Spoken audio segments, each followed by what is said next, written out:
kita gelar setiap hari. Setiap hari kita ada capaian hari, kita juga punya target, ya kan.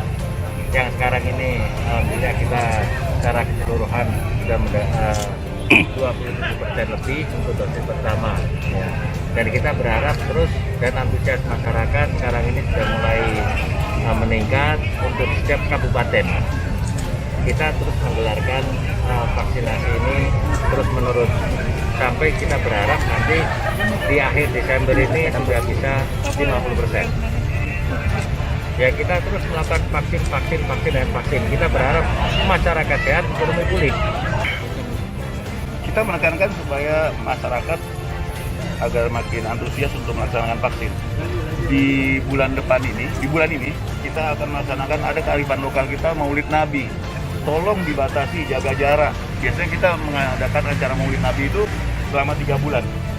Bapak Bupati Aceh Besar sendiri sudah menghimbau untuk kepala daerah untuk meliburkan muridnya supaya izin kepada orang tua untuk melaksanakan vaksinasi. Ada beberapa daerah yang besar yang muridnya kurang lebih 3.500, 4.000. Mereka kembali ke daerah masing-masing untuk melaksanakan vaksin di tempat atau vaksin di daerah apabila tidak dilaksanakan di tempat. Apabila tidak melaksanakan vaksin, maka terpaksa murid-murid daerah ini ya dia melaksanakan offline.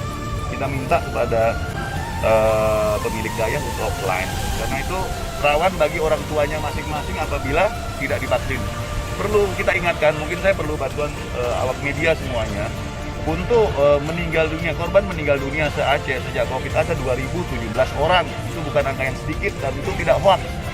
Jadi tolong juga rekan-rekan media juga menghilangkan berita-berita hoax yang mengakibatkan masyarakat mendengar hal-hal yang tidak baik. Vaksin ini haram, halal.